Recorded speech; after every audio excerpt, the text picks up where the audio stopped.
내게 부족함이 없으리로다. 아멘. 우리가 신앙생활하면서 여러 가지 주제에 고민을 하죠. 뭐 한두 가지가 아니겠습니다만 대체로 많은 성도들이 고민하는 것 중에 하나가 이런 게 아닌가 싶습니다. 바로 하나님의 인도하심인 것 같습니다. 어떤 선택을 해야 하나님의 인도하심 받는 선택인가? 어떤 게 하나님 뜻인가? 이런 고민들을 우리가 늘 하게 됩니다. 저도 기억을 좀 더듬어 보면 청년 때 여러 가지 수련회 강의를 하지 않습니까? 그래서 항상 숫자가 많이 차는 것 중에 하나가 하나님의 뜻을 분별하는 법입니다. 그래서 어디로 취업을 해야 되는지, 배우자를 누구를 선택해야 되는지, 앞으로 어떻게 살아야 되는지 어떤 수많은 선택들이 있다 보니까 그 가운데 또 하나님의 인도하심 받고 싶은 게 사실 신자들의 마음 아닙니까? 어느 누가 대충 살고 싶겠습니까? 근데 그럼 뭐가 하나님 뜻이냐 이런 고민을 할 수밖에 없는 거죠. 그런데 이런 하나님의 인도하심 받아가는 것이 이런 고민 있는 것은 좋지만 우리가 너무 좀 협소해진 부분이 있다는 겁니다. 선택의 순간에 어떤 선명한 답을 찾는 게 하나님의 인도하심 받는 것으로 생각할 때가 있다는 것이죠. 그런데 늘 하나님은 마치 숨바꼭질 하듯이 숨어 계시지 않습니까? 분명히 딱 보여주면 얼마나 좋습니까? 저 사람과 만나라. 저 일을 해라. 아니야, 이거 타지 마. 307번 타지 마. 123번 타. 얼마나 좋아요. 근데 그렇지 않으신단 말이에요. 또 우리 안에서도 어쨌든 뭔가 정답을 찾고 싶은 마음이 있고 또 어떤 결과를 선하게 얻어내는 것 자체가 하나님 인도하실 제도를 받았다 생각하는 거예요. 우리 그렇잖아요. 우리가 주님의 인도하심을 받아 하는 일들은 늘 좋은 결과가 된다 생각하는 거예요. 아니 하나님 인도해 주셔서 직장을 갔어요. 갔더니 이건 무슨 갑질은 이런 갑질도 없죠. 그러면서 고민하는 거죠. 주여 진짜 인도하심이 맞습니까? 우리의 하나님의 인도하심에 대한 이해가 분명히 바르게 자리 잡힐 필요가 있는 것 같다는 것이죠. 그런데 몇 가지는 좀 생각을 해보면 그러나 하나님 인도하심 받아가는 것은 미리 예측하는 게 아닙니다. 여기 어딘지 아시겠습니까? 성안동에 있는 타로 골목입니다. 성남동. 제가 아직 성남동과 성남동 헷갈리고요. 울산시민이 아직 덜 된다는 것 같습니다. 미리 정해진 것을 아는 게 분명히 하나님의 뜻이 아니라는 겁니다. 그러니까 이맘때쯤 되면 점집을 찾잖아요. 오직했으면 주일은 쉽니다라는 간판까지 붙었겠어요. 그것을 찾아가는 과정 속에 사실 더 중요한 거는 성경적인 원리를 따라 선택하냐는 거죠. 그러니까 어느 직장을 예를 들어 선택하냐 할 때 저기를 하나님께서 예정해 놓으셨다 이게 아니고 그 과정 속에서 내가 성경의 원칙에 벗어나지 않는 직장이라면 하나님 인도하심 따라 기꺼이 선택해 가는 거 뭔가 열려있는 거라는 거죠. 그래서 두 번째 우리가 알아야 할 것은 어떤 면에서 하나님 뜻이 우리의 인도함을 받냐 할 때 A냐 B냐라는 그 경우에 있어서 A도 B도 아니라는 겁니다. 한 가지 어떤 점처럼 정해진 운명이 있는 게 아니라 열린 가능성이라는 거죠. 그러니까 쉽게 말하면 A를 해도 되고 사실은 B를 해도 되는 겁니다. 전제는 A나 B나 하나님 뜻에 번하지 않는다면. 그러니까 어떤 점이 아니라 상당히 가능성인 거죠. 굳이 영어로 보면 포인트가 아니고 possibility, 넓게 열려 있다는 것입니다. 그래서 우리는 여러 가지 가능성 가운데 어느 게 하는 것이 원하시는 것을 알아가는 어떤 시행착오의 과정을 사실은 하나님 인도하심 속에 경험하게 됩니다. 그러니까 실수하지 않고 착오 없이 하나님의 인도하심을 받겠다는 생각 자체가 하나님 뜻과 맞지 않은 거예요. 왜요? 마치 하나님께서는 우리가 넘어짐을 반복하면서 뭔가 더 다른 것을 배우기 원하시는 듯 하거든요. 또 하나 생각해 볼 것은 결국은 그렇게 해서 얻어진 어떤 결과 자체가 하나님 인도하심이다 생각할 때가 있고 그 과정을 무시할 때가 있어요. 어떤 목사님이 계신 분이 이전에 직업이 교사였는데 이렇게 얘기를 하는 거예요. 이제서야 내가 하나님 일을 한 것 같고 그때 일은 정말 하나님 뜻과 거리가 멀었던 것 같다. 이렇게 얘기를 한 거예요. 그럴 수 있나요? 여기 그림 보시면 이 조각의 퍼즐이 하나가 있었기 때문에 꼴에 가는 거 아닙니까? 그러니까 결과만을 가지고 하나님 뜻을 얘기할 수 있는 게 아니라 거기는 다른 모든 가정이 다 하나님 뜻에 포함되는 거죠. 그래서 여러분 요셉의 인생을 딱 알지 않습니까? 요셉이 그렇게 딱 말하지 않습니까? 내가 형들에서 잡혀온 모든 가정이 하나님의 뜻을 이루는 거였습니다. 이런 균형 잡힌 생각을 해야 하는 가운데 우리가 좀 생각을 바르게 잡아갈 필요가 있습니다. 그럼 하나님 인도함을 받는 것은 뭐냐? 마치 나침판을 들고 길을 걷는 것 같습니다. 여러분 나침판은 항상 계속 바늘이 움직이죠. 어디를 가리키려고 자꾸 애쓰죠? 나침판이 뭔지는 아시죠? 어디 자꾸 북쪽으로 가리키려고 하잖아요. 던져놔도 막 바늘이 막 흔들리다가도 어디를 향해요? 결국은 북쪽으로 향하죠. 그러니까 어떤 상황에서도 말씀의 원리를 따라서 하나님께 기도하는 가운데 정말 하나님께서 이런 원리를 따라 살기 원하신다는 거에 벗어나지 않는다면 거기서 우리가 자유롭게 선택할 수 있는 과정 자체가 사실은 하나님 인도하심을 받는 거죠. 하나님과 동행하면서 자유롭게 선택할 수 있는 거라는 겁니다. 그러니까 어떤 선택을 하면 잘못된 선택을 해서 하나님의 인도하심 못 받겠다는 전전긍긍은 사실은 우리가 잘못 판단하고 있는 거다라는 것이죠. 더 쉽게 얘기를 해볼까요? 짜장이냐 짬뽕이냐 고민 자체가 사실은 하나님 인도하심과 거리가 멀다는 거예요. 우리 이렇게 얘기하는 거예요. 하나님 짜장이 하나님 뜻입니까? 짬뽕이 하나님 뜻입니까? 하도 여러분이 힘들어하니까 이런 게 만들어진 거 아니겠습니까? 너무 힘들어하지 마시라고. 뭐든 괜찮다. 그럼 하나님 뜻은 뭘까요? 즐겁게 먹어라. 먹고 힘내서 너의 일을 해라. 그게 하나님 뜻 아닐까요? 근데 우리는 자꾸 뭐예요? 짬뽕입니까? 짜장입니까? 그래서 좀 더 신령한 예언을 주는, 저하고 얘기하면 답을 안 나오니까 저는 답답하니까 답을 줄 수 있는 데 가는 거죠. 짜장 드세요 하는 분을 만나고 싶은 거예요. 저한테 오시면 저는 짜장을 얘기 안 하고 아마 짜장뽕을 먹으라고 하면 할 것 같습니다. 어쨌든 왜 그런 우리는 선택에서 이렇게 정정긍긍하냐 할 때 자꾸 선택 그 자체가 하나님의 뜻에 정확한 답이다라고 생각하는 거죠. 그렇지 않습니다. 모든 가정이고 그 가정 속에서 또 하나님 뜻을 찾아가는 거죠. 이런 가정을 겪기 위해서 우리에게 정말 필요한 게 뭐냐 할 때 사실은 엄밀히 따져보니까 하나님이 인도해 주신 어떤 방법을 아는 것보다 어떤 요령을 아는 것보다 소위 솔루션이죠. 더 중요한 것은 인도하시는 하나님입니다. 이 말이 앞뒤가 비슷한 것 같지만 다릅니다. 하나님이 인도하시는 방법을 찾는 것과 인도하시는 하나님과의 관계를 점검하는 것은 다른 겁니다. 아무리 좋은 방법을 제공해도요, 그 제공해준 방법을 제공해준 대상자와의 관계가 사실 신뢰가 쌓이지 않으면 사실 그 방법을 따르지 않잖아요. 결국은 이 하나님의 인도하심을 고민하면서 우리가 신자로서 점검해야 할 가장 중요한 초석은 나는 하나님의 인도하심을 방법을 찾기보다 내 인생에 참 여러 모양으로 인도하시는 그 하나님의 그 인도하시는 하나님의 신실하심, 그 성실하심, 그 어떤 하나님의 약속에 신실하심을 나는 바라보느냐, 이 부분을 신뢰하느냐, 이게 되게 중요하다는 거죠. 왜죠?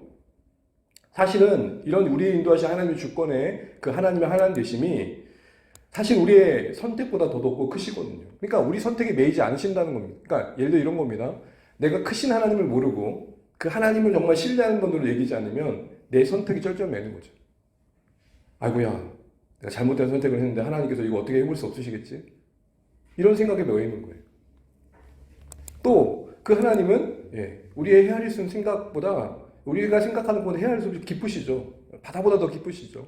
그러니까 하나님의 어떠하심, 그 하나님 누구시냐에 우리가 붙들려 있으면 사실은 나의 어떤 선택이 나를 주장하기보다는 그 상황 속에서 혹이라도 후회되는 선택을 한다 할지라도 이것조차 하나님께서 합력하여서 내가 헤아릴 수 없는 그 인생의 방향으로 인도해 주실 거라는 생각을 하는 거죠.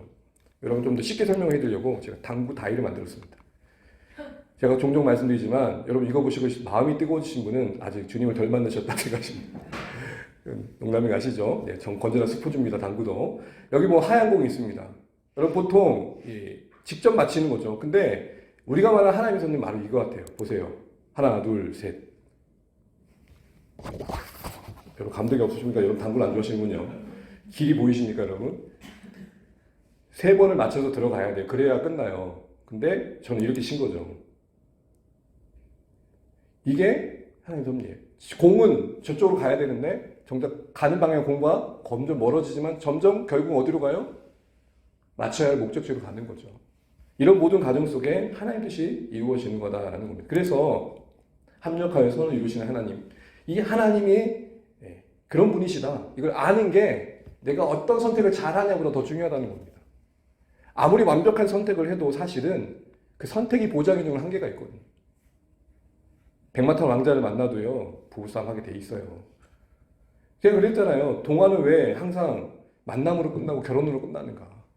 행복하게 살았더라고 나오잖아요. 왜요? 그뒤 얘기 나오면 더 이상 동화가 안 되겠죠. 자, 이거 보십시오. 그래서 이제 다윗이 이런 얘기를 하는 겁니다. 주의 백성을 인도하신 그 하나님의 어떤 분이신지를 목자로 우리에게 소개해주고 있는 게 시편 23편이라는 겁니다. 자, 함께 읽어볼까요? 시작. 여호와는 나의 목자시니 내게 부족함이 없으리로다. 너무 잘하는 말씀이죠. 근데 노란색만 다시 한번 읽어볼게요. 시작. 여호와 목자. 지금 여호와 곧 하나님의 그 이름을 뭐로 우리에게 설명해주고 있는 거예요? 목자로. 이거를 보통 비유라 그러죠. 성경에 하나님을 설명할 때 여러 가지 설명을 하는데 왜 목자로 설명하셨을까요? 다른 본문도 한번 볼까요? 같이 한번 읽어볼게요. 내가 친히 내 양의 목자가 되어 그것들을 누워 있게 할지라. 양의 목자가 되셔서 신이 직접적 원하셔서 자원함으로 그 목자의 역할을 하시겠다는 약속이거든요. 이게 구약의 이스라엘에 대한 약속이며 오늘 우리를 향한 약속인 거죠. 그럼 당연히 하나님 목자시면 그럼 우리는 뭐죠?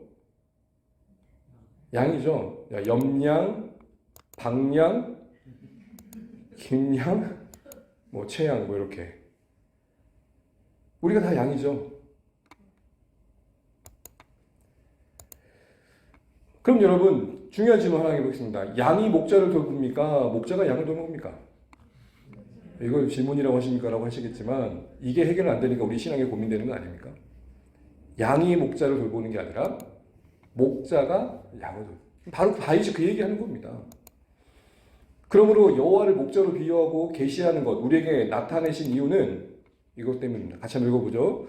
양된 우리 인생의 운명이 하나님께 있으며 우리를 향한 하나님의 헌신을 약속해 주십니다. 우리가 하나님께 뭘 하기 이전에 하나님께서 우리에게 이런 분이신 자신을 다윗의 고백을 통해 지금 나타내 주신 거예요. 다윗의 인생 속에서 이렇게 일해 주셨다는 것을 근거로 다윗의 고백을 근거 삼아서 신자된 우리에게 어떤 하나님을 붙들고 누려야 될지 보여준 거죠. 그래서 여러분 신앙은 목자 되신 하나님의 약속을 신뢰하며 누리는 것이고 우리를 위해 주신 하나님의 열심을 충분히 아는 것이 우선됩니다.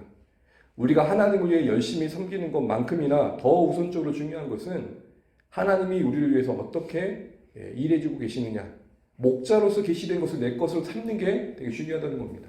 사실 우리의 구원의 시작이 그렇지 않습니까? 여러분 예수 믿은 게 여러분의 힘으로 시작된 게 아님을 고백하잖아요. 그 과정이 그렇고 그 완성이 그렇습니다.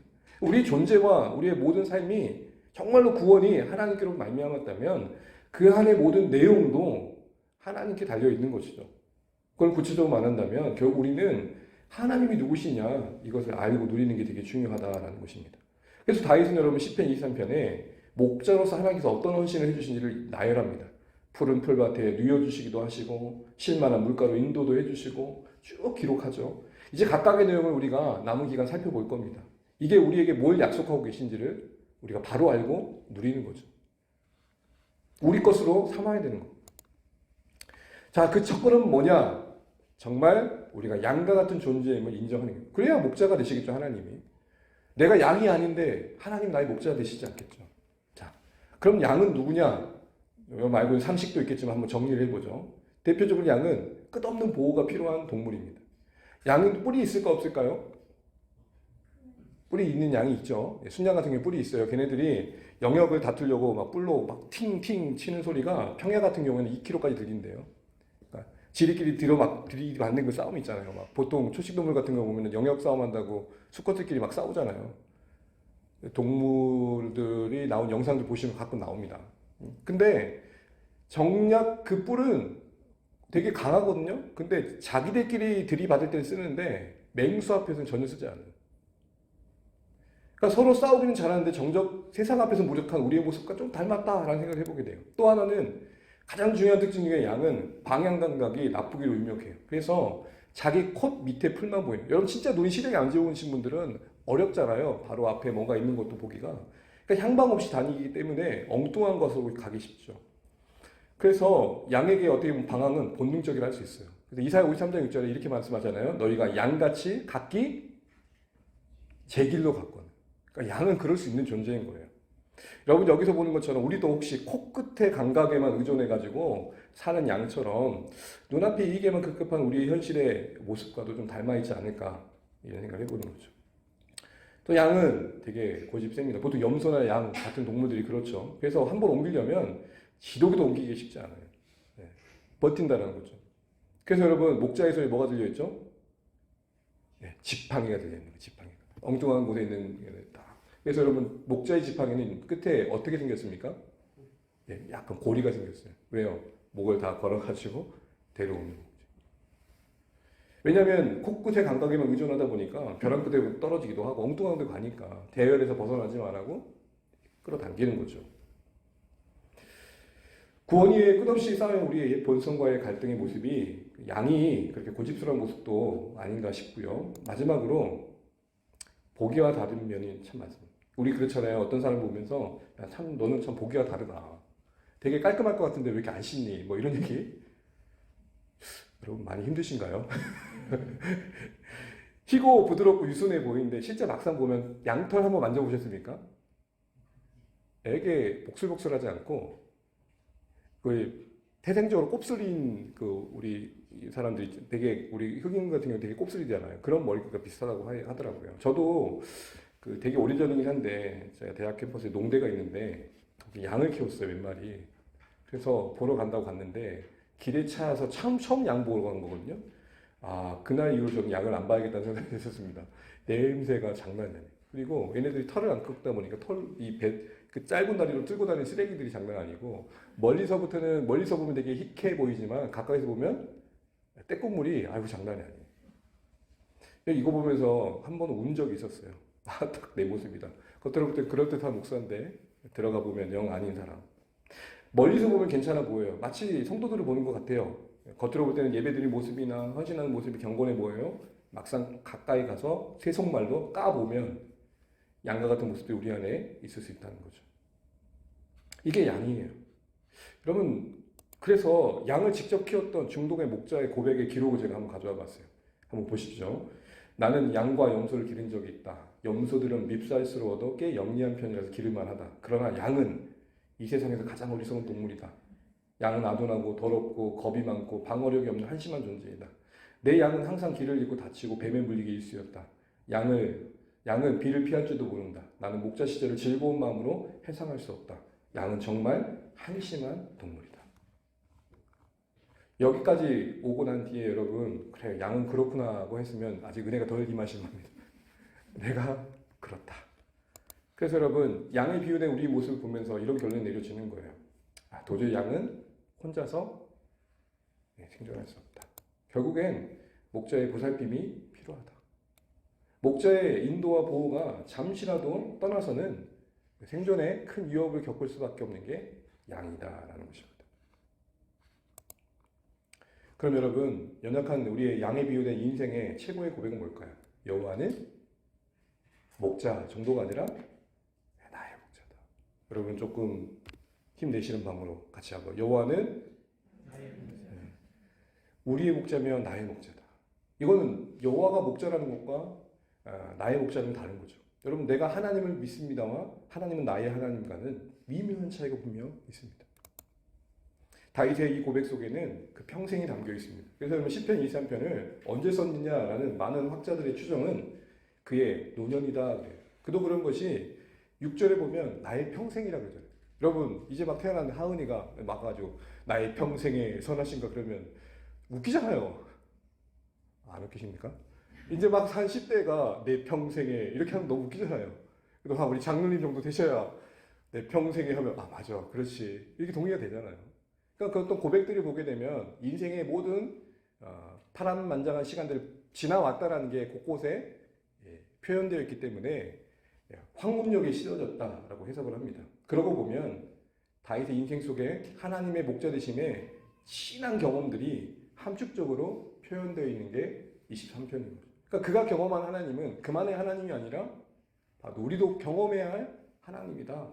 이걸 보게 되는 겁니다. 그래서 이 다윗의 고백 속에 신앙의 그 확신과 그가 정말 목자이신 하나님으로 인한 기쁨과 자랑을 엿보게 되어는 거죠. 우리를 누려야 된다. 우리는 질문을 해보는 거예요. 결국 이제 다윗은 시편 23편에서 어떤 양이다? 철든 양이었다.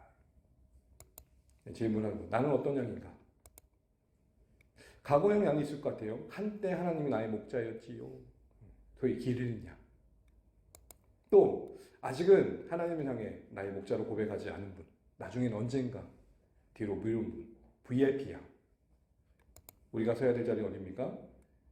지금 나의 삶에 나의 목자이십니다. 과거형 양과 미래형 양에게 있다는 계시를 한마디 드린다면 목자가 없는 게 아님을 분명히 아셔야 됩니다. 목자 없는 양은 없습니다. 그게 선한 목자냐? 그렇지 않느냐의 문제인 거죠. 그래서 말씀이 이렇게 말씀합니다. 같이 한번 읽어볼게요. 시작. 그들은 양같이 수월에 두기로 작정되었으니 사망이 그들의 목자일 것이라.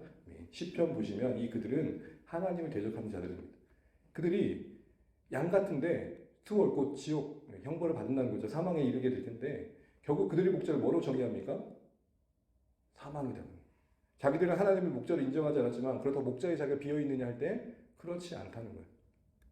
부지부식간에 여러분 하나님의 목자를 인정하지 않으면 다른 게 우리의 인생의 목자가 된다는 거예요. 내 옆에 친구가 내 목자가 될 수도 있고, 내가 가장 두려워하는 게 내 목자가 될 수도 있고, 내가 염려하는 게 내 목자가 되어서 나를 이끌고 간다는 거죠. 그런데 여러분, 목자가 누구냐에 따라서 사실은 그 양대인 인생의 운명이 달라지는 거 아닙니까? 그래서 여러분, 우리가 해야 할 고백은 이겁니다. 같이 한번 힘있게 한번 읽어보죠. 마무리하는 겁니다. 시작. 우리는 주의 백성이요 주의 목장의 양이니 우리는 영원히 주께 감사하며 주의 영예를 대대에 전하리이다. 아멘. 이게 우리의 고백이 되시면 좋겠습니다. 그럼 이제 마지막 마무리하면서 이 양이 하나님을 향해 목자임을 고백할 때 우리 은혜가 뭐냐 할 때 오늘 부족함이 저는 항상 이 말씀을 보면 의아해요. 왜냐하면 너무 현실감이 없어 보이고. 여러분 우리에게 부족함이 없습니까? 눈만 뜨면 필요한 게 보이고 부족한 게 보입니다. 지금은 덜 빠지는데요. 옛날에는 눈만 뜨면 빠졌어요. 그러니까 늘 부족해 보여요. 번외 이야기인데요. 작년부터 영상을 쭉 올려보십시오. 기적이 나타납니다. 허했던 게 막 채워져간 기적을 보시게 돼요. 지금 이 고백을 한 다윗은 어떤가요? 23편 안에 원수가 등장해요. 괴로운 게 있었다는 거 아닙니까? 또 사망의 골짜기가 나와요. 푸른 풀밭만 있는 게 아니지 않습니까? 이 세상은 사망의 골짜기가 다를 바 아님을 우리가 알죠. 천재지변이 있고 사고가 있고 질병이 있고 얼마든지 일본에 보십시오. 거기만 그런가요? 그 곳곳에 우리를 불안케 하는 게 얼마나 많습니까? 이런 세상의 성도들도 고통에 예외가 없고 목자를 따르는 양이라고 해서 우환이 없는 게 분명 아니라는 거죠. 그럼 부족함이 없다는 게 무슨 말이에요? 부족함이 없다는 건 아무 일 없는 얘기 아니라 아무 고통 없는 태평함을 말하는 게 아니라 한마디로 말하면 하나님이 부족하지 않으시다. 우리는 부족함이 있지만 그런 우리를 인도하시는 하나님은 부족하지 않기 때문에 힘내라 이 말씀을 하시는 겁니다. 양된 우리를 구원 인도하시는 목자이신 하나님은 부족함이 없기 때문에 목자가 목양의 목적을 수행하는 데 있어서 분명히 부족하지 않은 분이시기 때문에 우리를 끝까지 인도해 주신다라는 겁니다. 자기 양을 끝까지 책임지셔서 그 불안한 인생길 속에 여호와의 집에 무사히 도착하도록 도와주신다. 때로는 어려움이 있지만 이길 힘을 주시고 감당할 능력도 주시고 도움의 손길도 붙여주셔서 넉넉히 그 골짜기를 지나게 하신다는 겁니다. 이걸 이제 한마디로 이 페니 크로스비라는 분을 많이 들어보셨을 텐데 이 찬송 작가가 이렇게 고백합니다. 족한 은혜다. 이게 조금 더 와닿는 표현인 것 같아요. 다윗은 부족하지 않다라고 했던 이것을 족한 은혜라고 표현합니다. 이분은 원래부터는 시력이 어떤 가정에서 잘못돼가지고 실명하게 됐습니다. 근데 이런 가사를 써요. 나의 갈 길 다가도록 예수 인도하시니 범사에 만사 형통하다 이런 고백을 합니다. 그녀에게 만사 형통은 뭘까요? 2절에 이런 고백을 합니다. 우리 가사 한번 쭉 읽어볼게요. 시작. 나의 갈 길 다가도록 예수 인도하시니 어려운 일 당한 때도 족한 은혜 주시네. 나는 심히 고단하고 영혼 매우 가라나 나의 앞에 반석에서 샘물 나게 하시네. 나의 앞에 반석에서 샘물 나게 하시네. 자신의 가는 인생길 속에 어려움이 있지만 당할 때 감당할 은혜 주셨다. 그게 족한 은혜며 그게 부족하지 않았다라는 다윗의 고백에 맞닿아 있는 내용인 것입니다. 목마른 것처럼 영원히 지칠 때가 있었는데 희한하게 지나게 하셨어요. 정말 힘들었는데 희한하게 감당할 힘을 주시고 그 시간들을 버티게 하시고 지나게 하셨다 얘기를 하는 겁니다. 한마디로 그 자신이 하나님 자녀로서 끝까지 주님을 따라갈 수 있도록 때마다 도우시는 은혜가 있었다. 이게 오늘 이 작사자가 말하는 만사 형통이었던 것입니다. 그렇게 보면 족한 은혜의 또 다른 말은 이겁니다. 끝까지 인도해 주시는 하나님. 하나님 주 안의 가족 여러분, 여호와는 나의 목자시니 내게 부족함이 없다는 이 말씀 안에 담긴 이 약속, 이 선언, 이게 우리의 것 되시기를 주님을 축복합니다. 하나님이 나의 목자이심이 우리 현재의 고백되셔서 이 부족함이 없다는 게 뭘까? 정말 고백할 수 있고 나눌 수 있는 우리가 되면 좋겠습니다. 그래서 남은 주간 이제 우리가 하나님께서 목자로서 우리에게 약속하신 것들을 다윗의 고백을 빌려 알아볼 텐데 그게 먼 이야기가 아니라 우리의 이야기가 되면 좋겠습니다. 우리 그런 마음 가지고 나의 갈 길 다가도록 예수 인도하시니 우리 이 찬양 하시면서 같이 주신 말씀 기억하며 기도하겠습니다. 하나님이 목자이시니